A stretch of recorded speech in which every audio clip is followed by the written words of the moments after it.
It's wonderful to be here in Seoul, my first visit to this amazing city. Thank you to the Institute for National Security Strategy and to ICT for inviting me here. And it's a very great pleasure to be able to speak to you today. So I'm currently a fellow at the Heritage Foundation think tank in Washington, D.C., having been based at a variety of think tanks in London for a decade or so beforehand, before making my very own Brexit earlier this year. My work focuses on counter-terrorism and national security issues, which is what I'm going to be discussing today. It is my argument, my contention, that the threat from international terrorism is more pronounced today than it has been at any time since 9/11. Jihadist groups have spread throughout Africa and the Middle East.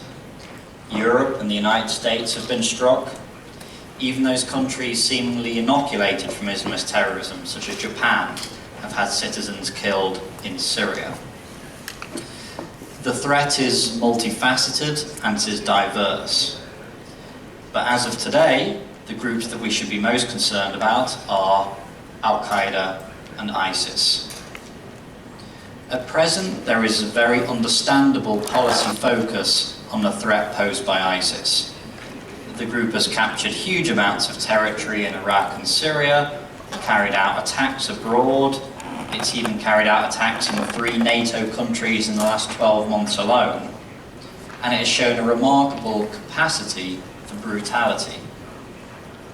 Yet Al-Qaeda also aims to create a caliphate from which would serve as a base from which to aggressively expand and from which to attack foreign nations.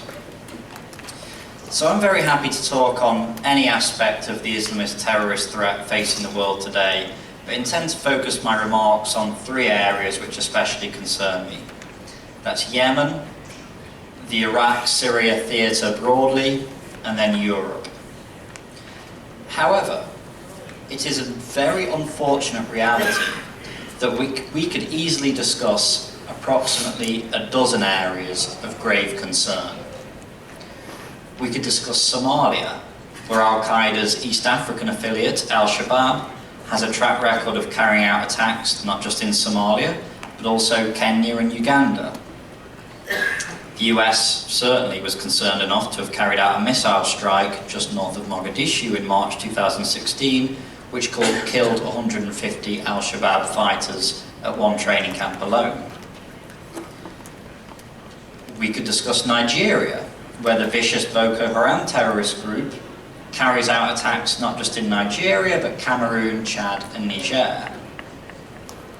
We could discuss Bangladesh, where Al-Qaeda's newest affiliate, Al-Qaeda in the Indian subcontinent, has carried out murders of those who they regard as immoral or offensive to their faith, and where ISIS supporters have responded in kind. We could refer to the Sinai Peninsula, where ISIS's Sinai branch brought down a flight full of passengers on a flight between Egypt and Russia in November 2015, killing 224. Or Afghanistan, where ISIS is fighting to establish a presence and Al-Qaeda remains active. Or Mali, which suffers from a long-standing Al-Qaeda insurgency, particularly in the north, and now a burgeoning ISIS presence. Perhaps even Tunisia, where ISIS killed 22 civilians in March 2015 during an attack on the Bardo Museum, and then a further 38 3 months later as a single gunman laid siege to a hotel resort near Sousse. You could also certainly mention Libya, where ISIS has around 6,000 fighters, controls the central city of Sirte, and the US has responded by carrying out airstrikes in the west. You get the picture. However, I only have 15 minutes, so I'm going to discuss the situations that currently demand the most attention of my day-to-day work and thinking. That's Yemen, Iraq, Syria, and Europe. So Yemen is currently in the midst of a civil war, with local proxies being backed by regional powers. Saudi Arabia is carrying out an aerial war against the Iranian-linked Shia Houthi movement, which controls the capital city of Sana'a. Riyadh is aiming to restore deposed Sunni Prime Minister Abdurrabur Mansour Hadi to power. Here, Al-Qaeda's Yemen affiliate, Al-Qaeda in the Arabian Peninsula, AQAP, has taken advantage of the chaos. AQAP, which was formed in January 2009 as a merger between Al-Qaeda's Yemen and Saudi Arabian branches, aims to restore what it regards as pure Islamic governance in these two countries.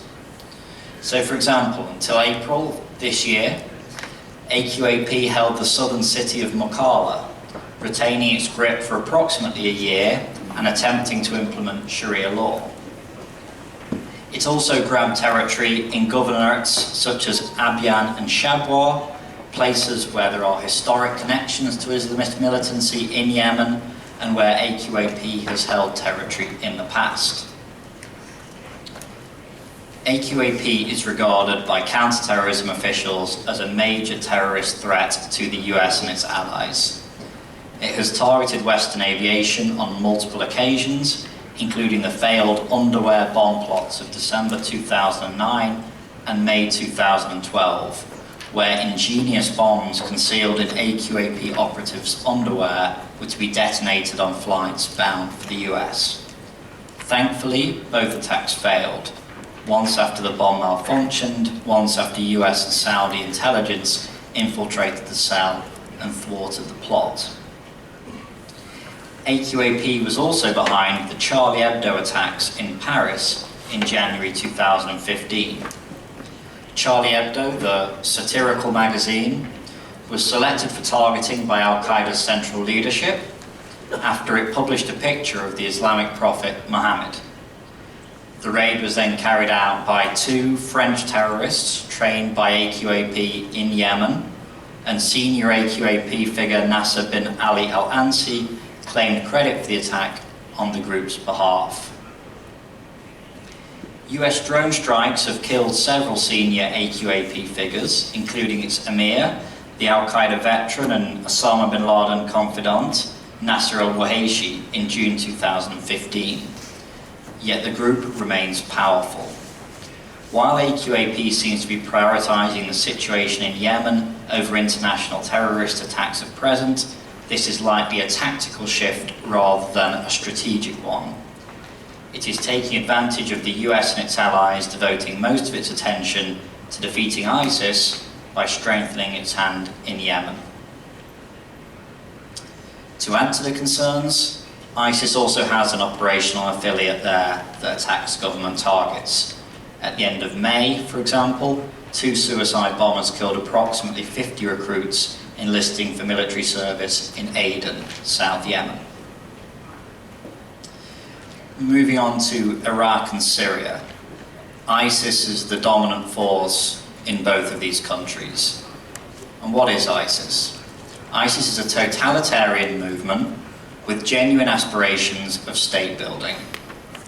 Iraq and Syria serve as the group's bases and a source of great strength for historic reasons, which I'm happy to go into further on in the conversation. But we need to be aware of the strands that make up ISIS's ideology. First of all, there's religiosity. ISIS aims to provide an alternative form of governance based on Sharia law, which it has imposed throughout this Islamic caliphate it claims to have re-established. ISIS has been able to draw in tens of thousands of foreign fighters, including thousands from Europe, enticed by this idea of living in what they believe to be a truly Islamic state. There is also apocalypticism in ISIS's ideology. There is a belief within the group that a conflict is destined to take place in Davik, a town in the province of Aleppo in Syria, which will usher in Armageddon, the end of days prophecy. ISIS is also a project in defense of Sunni honor. In Iraq, ISIS takes advantage of the Shia-led government in Baghdad and their persecution of the Sunni minority, with Baghdad seen by some as a worse oppressor to Sunnis than ISIS. In Syria, Sunnis are gang raped, families burned alive, subjected to barrel bombs and sarin gas attacks by forces defending Bashar al-Assad, an Alawite, a sect from a schism within Shia Islam. ISIS, therefore, presents itself as a protector of Sunni Islam. Yet, they are also gangsters. ISIS operates a mafia state which relies not just on oil revenues and kidnap for ransom payments to finance itself, but the control of territory also provides it with the opportunity for taxation and extortion. This provides a further reason that ISIS's territory must be removed from it. It shuts down one of their funding streams. Yet ISIS is by no means the only game in town when it comes to jihadism in this theatre. There is also the Al-Qaeda franchise, the Al-Nusra Front. The Al-Nusra Front has been a major player in the Syrian civil war almost from the beginning. It remains a potent force there today, controlling territory in the country's northwest. The Al-Nusra Front has thus far not focused on targeting the West, prioritising the conflict in Syria. Abu Muhammad al-Awjalani, the head of the Al-Nusra Front, has spoken of how, quote, "The instructions that we have are not to use al-Sham as a base to launch attacks on the West or Europe. However, this is not due to an ideological distaste for doing so. It is," he says, "so as not to muddy the current war in Syria." The Al-Nusra Front's leadership recognises there is little strategic gain from trying to attack the West at present. Its most immediate fight is with Bashar al-Assad. Moving on to Europe, it may seem unusual to place Europe with Iraq, Syria and Yemen. Clearly the situation there is not as bleak. However, as attacks in Madrid and Paris and Brussels and London have proved over the last 10 years, there are very grave threats to this continent. Europe's secularism and its democratic values of equality and liberty represent a direct challenge to ISIS's ideology. Therefore, ISIS's strategy focuses on carrying out attacks in order to try and present Muslims living in the West with a clear, yet false, choice: apostasy or allegiance to their caliphate. In order to present this choice, ISIS has taken a multi-pronged approach to striking Europe. There are the ISIS-led plots. These attacks have their origins with ISIS's leadership in Raqqa, Syria, but are delegated to local commanders. The most prominent example of this was the vicious November 2015 attacks in Paris. Here, Abu Muhammad al-Adnani, who is the head of ISIS's external operations wing, tasked Abdelhamid Abaoud, a Belgian citizen who first travelled to Syria at the beginning of 2013, to plan terrorist operations in Europe. The bloodshed in Paris was a truly disturbing demonstration of ISIS's strength. These cells contained multiple operatives targeting multiple venues with guns and suicide bombs.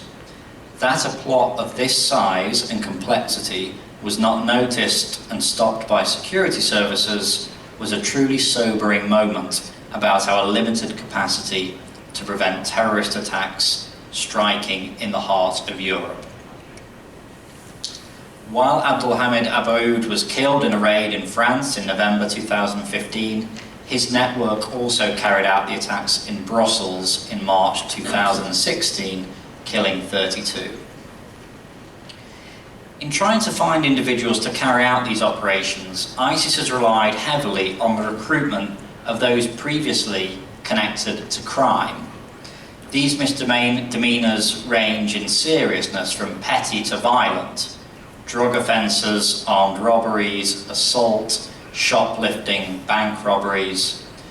ISIS has had great success in recruiting from criminal elements within Europe.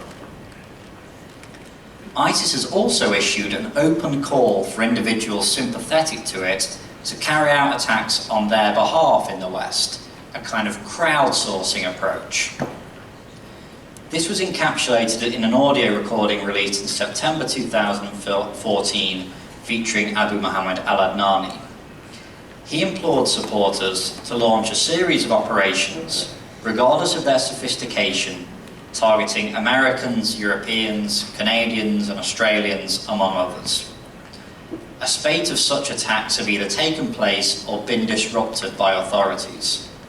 Yet such plots are much harder to stop because they use crude weapons such as knives and involve much smaller networks which are harder to discover or infiltrate. The authorities cannot succeed every time. And earlier this month, an ISIS radical killed a policeman and his partner in their home just outside Paris. Previously, an Islamist gunman called Omar al-Hussein killed 2 people in Copenhagen in February of last year, carrying out shootings at a free speech event and at a synagogue. There is no reason to think either of these 2 modes of attack will disappear in the short term. So, to conclude, ISIS is the primary international terrorist threat operating today. Its recruitment strategy is helped by its military success, with their continued hold on territory inspiring others to join their ranks. That is why breaking this territorial grip is so important. The international community must continue to prioritise hastening ISIS's downfall. Yet Al-Qaeda must not be forgotten.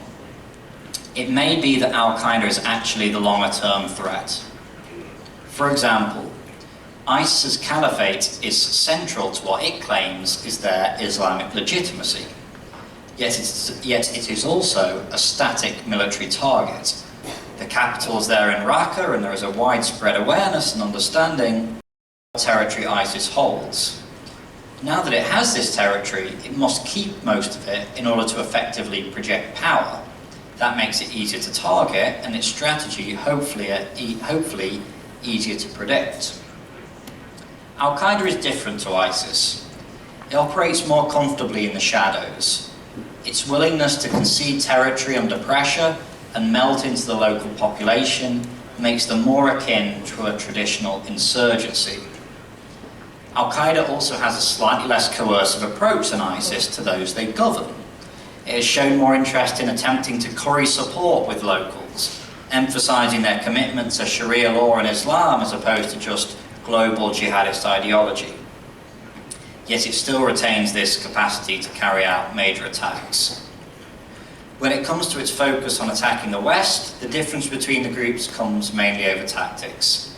ISIS focuses on carrying out attacks immediately or inspiring such attacks, as we saw in Orlando, with Al-Qaeda playing a longer game and prioritising other conflicts at present, mainly in the Middle East. For such reasons, it's possible that the Al-Qaeda threat may endure even beyond that of ISIS. I'm going to finish by asking you to consider the following. Think of the countries on the 10th of September 2001, where Islamist terrorism was such a threat that it demanded international intervention. Where would you say? Afghanistan, certainly. Threats simmering in Chechnya and Pakistan, perhaps. Then think of all these countries, all those countries I listed at the beginning of this talk. From Tunisia to Somalia to Bangladesh, all of which have growing Islamist movements that require our attention right now. It is a troubling picture. And to face this threat, we must accept it is a generational fight. I hope conferences such as this can help raise awareness of the need for democratic allies to fight it together. Thank you.